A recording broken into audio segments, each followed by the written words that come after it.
There's this, frankly, staggering statistic you hear floating around. It keeps sales leaders, hiring managers, really, executives of all stripes up at night. Mm-hmm. It's about how many potential wins. We're talking deals, top talent, crucial projects just stall.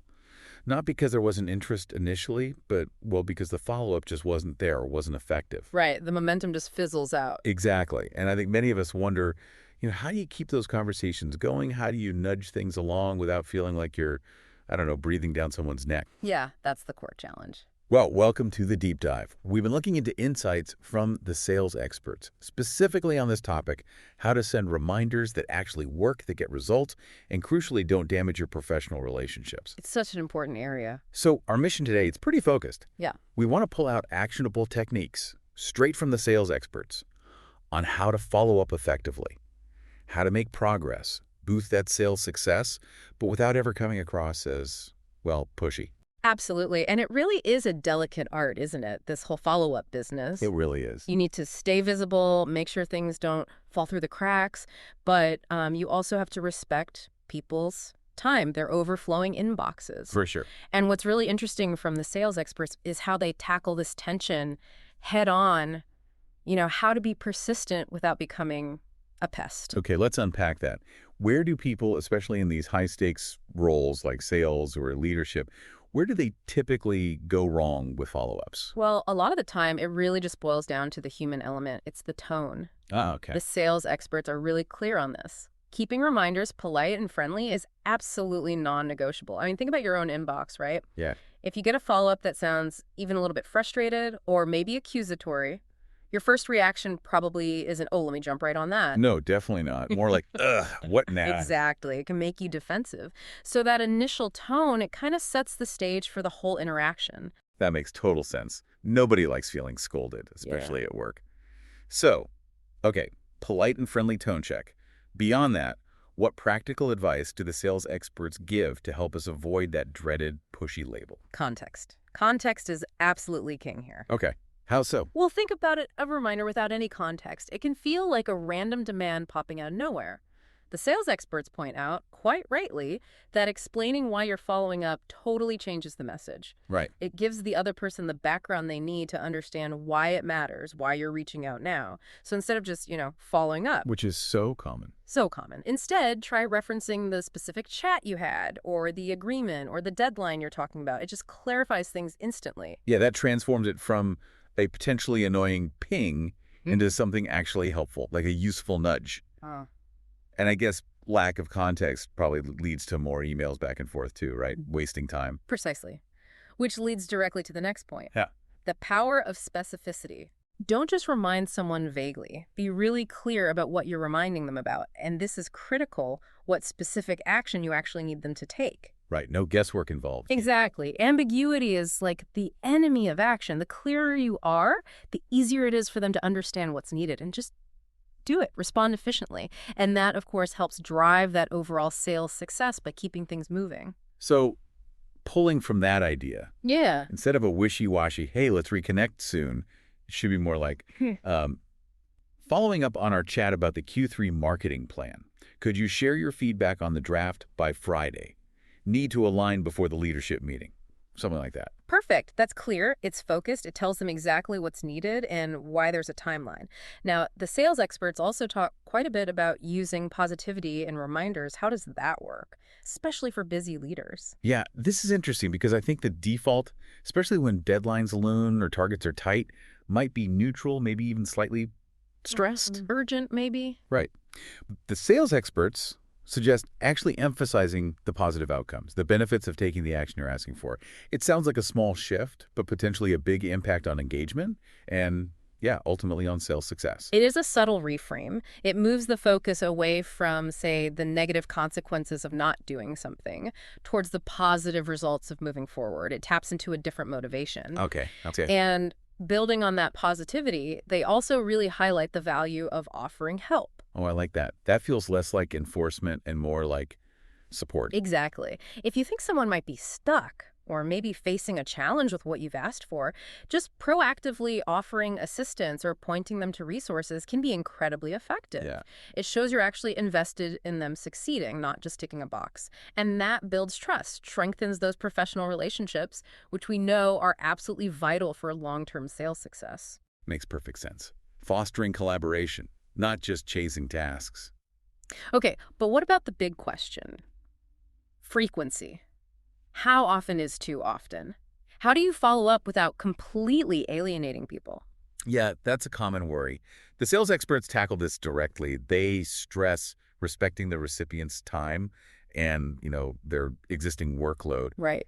Bombarding someone with follow-ups, that's a fast track to being seen as pushy, and it can actually backfire, slow things down. So patience is key. Patience is definitely key. Allow a reasonable amount of time for a response after your first message. Think about the context. Think about how quickly that person usually responds. So probably best not to send like 3 follow-ups in one day unless it's genuinely on fire and everyone knows it. Generally, yes. That's the smart approach. Yeah. Showing a bit of patience shows respect for their schedule, their priorities. Now, related to getting your message seen at all, let's talk about something the sales experts say is absolutely critical, the subject line. Ah, yes, the gatekeeper. Right. Yeah. Your perfectly crafted reminder means nothing if the subject line doesn't make them click. Exactly. It can get lost in the flood. So what are the key principles here, according to the sales experts? Yeah. What makes a good reminder subject line? Okay, first principle, keep it short and specific. Simple, right, but crucial.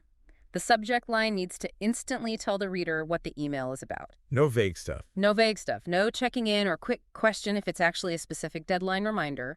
Clarity and conciseness are paramount. Got it. Keep it tight. What about using action-oriented language? Yes, that's a really powerful technique. The sales experts give examples like using words such as reminder or action required. Maybe don't forget. Okay. These words immediately signal, hey, pay attention. There's something you need to do here. It increases the odds they'll open it promptly, which, again, keeps momentum for sales success. And if there is a hard deadline, Put it right in the subject line. Explicitly. don't bury it. Don't bury it. Something like, reminder, Q3 sales forecast due Friday leaves absolutely no room for confusion about the urgency. Makes sense. And personalization, does that help cut through? Oh, definitely. Wherever it makes sense, using the person's name or mentioning the specific project reminder, project name update needed, that can significantly boost open rates. Right. It makes it feel less like a generic email blast and more like a relevant message just for them. Helps build that relationship too. Okay, and what about punctuation? The sales experts mentioned that too. Exclamation points, question marks. Yeah, they say you use it strategically, like an exclamation point can convey urgency, but, don't overdo it or you just sound frantic. Right. A question mark might work if you're prompting a specific answer.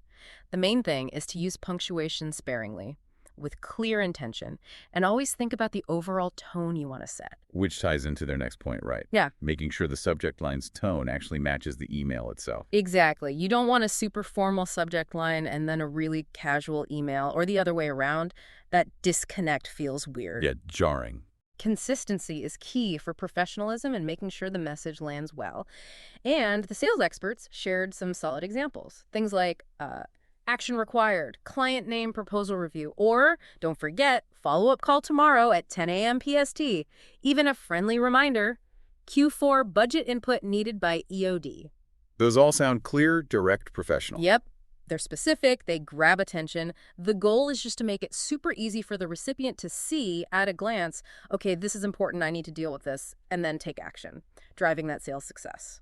Okay, fantastic. So let's distill this down for everyone listening. The sales leaders pushing for targets, the hiring managers looking for that perfect candidate, the execs keeping projects on the rails. What are maybe the top 2 or 3 actionable things they should take away from this deep dive into the sales experts' advice? Okay, number 1, always prioritize a tone that's polite, specific, and, where possible, positive in every reminder. That's your foundation for good interaction and strong relationships. Got it. Tone first. Number 2, craft really clear, action-oriented subject lines. Use those deadlines. Use personalization when you can.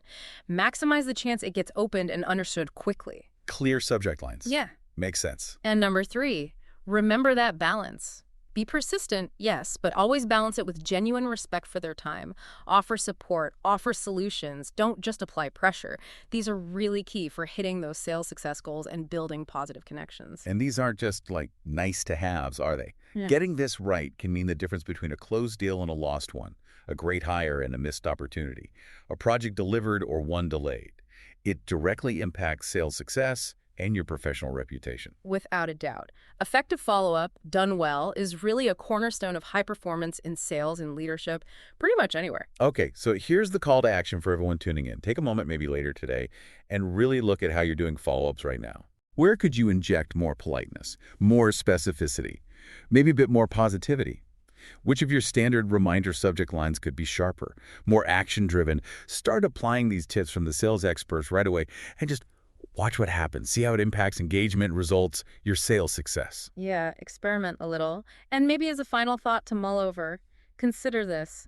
In today's really crowded marketplace where everyone's fighting for attention, how could consistently using these more nuanced, thoughtful reminder techniques actually set you and your team apart? That's a powerful thought.